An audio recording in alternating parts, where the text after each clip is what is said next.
કારતક સુદ સાતમના 4 નવેમ્બર 1799 દિવસે જલારામ બાપાનો જન્મ થયો હતો.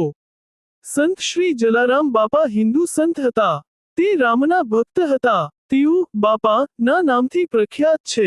તેમનો જન્મ 1799માં ગુજરાતના રાજકોટ જિલ્લાના વીરપુર ગામમાં થયો હતો.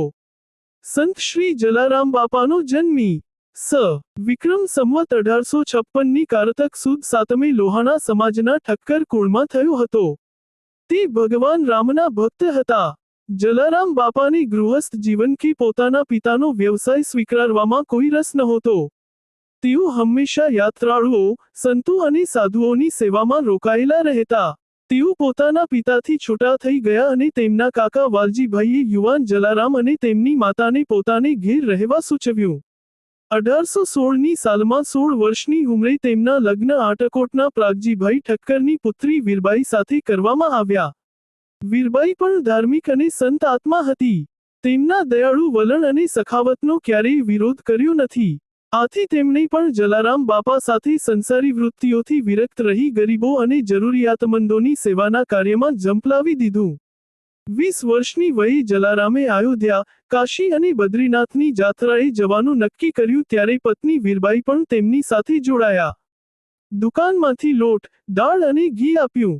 રસ્તામાં કાકાએ દાન આપતી વખતે જલારામનું પોટલું જોયું અને પૂછ્યું, શું છે એમાં? ગભરાઈને તેણે કહ્યું, એમાં ઉપલી અને પાણી છે.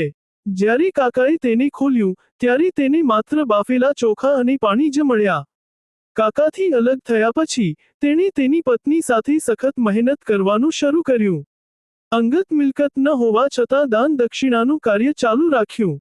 જ્યારે એક મહાત્માએ તેમના ભોજનના વિતરણના પરોપકારી વલણ વિશે સાંભળ્યું, ત્યારે તેમણે તેમને આશીર્વાદ આપ્યા, પરંતુ થોડા દિવસો પછી સંગ્રહિત ખોરાક ઓછો થવા લાગ્યો, તેથી તેમની પત્નીએ તેમના ઘરેણાં ઉતારીને આપ્યા. ચમત્કારિક જીવન. તેમનો એક મોટો ચમત્કાર જમાલ નામના મુસ્લિમ તેલીના જીવન સાથે સંબંધિત છે. જમાલનો દીકરો અચાનક એટલો બીમાર થઈ ગયો કે તેના પર કોઈ ડોક્ટરની દવા કામ ન કરી. ચારે બાજુથી નિરાશ થઈને જમાલ જલારામજીના આશ્રયમાં આવ્યો અને બોલ્યો, જો તમે મારા આ પુત્રને, જેને જીવન વહાલું છે, સ્વસ્થ બનાવશો તો હું 5 બોરી બાજરી આપીશ. જલારામે જમાલના પુત્રને આમંત્રિત પાણી પીવડાવ્યું હતું અને 2 કલાક પછી છોકરાએ તેની આંખો ખોલી અને તેના પિતા સાથે વાત કરી. આ પછી જમાલે 40માં 5 બોરી અનાજ અને 1 બળદગાડું પણ આપ્યું. જલા અલ્લાહ, જેને અલ્લાહ ન આપે તેને જલ્લા આપો.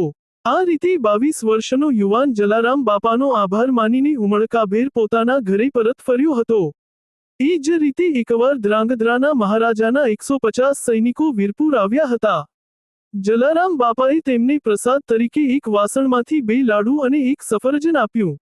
બધા સૈનિકોને તે અક્ષયપત્રમાંથી પુષ્કળ પ્રસાદ મળ્યો. એ પાત્ર ફરી જેવું હતું તેવું બની ગયું. મહારાજે આ ઘટનાના સમાચાર સાંભળ્યા, તેથી તેમણે આશ્રમમાં પુષ્કળ ધન અને ઘણી સુંદર પથ્થરની મિલ મોકલી, જેથી સંતો અને ઋષિઓને અન્નદાનમાં સગવડ કરી શકાય. એવું કહેવાય છે કે આશ્રમમાં આજે પણ એ જ ચકલીઓ હાજર છે. એકવાર ભગવાનના રૂપમાં આવેલા એક સંતે એક સામાન્ય વૃદ્ધનું રૂપ ધારણ કર્યું અને જલારામ બાપાને તેમની પત્નીની સેવા માટે કહ્યું. જલારામે જરા પણ ખચકાટ વગર સંમતિ આપી. આ સાંભળીને સંતો આત્મનિરીક્ષણ થયા.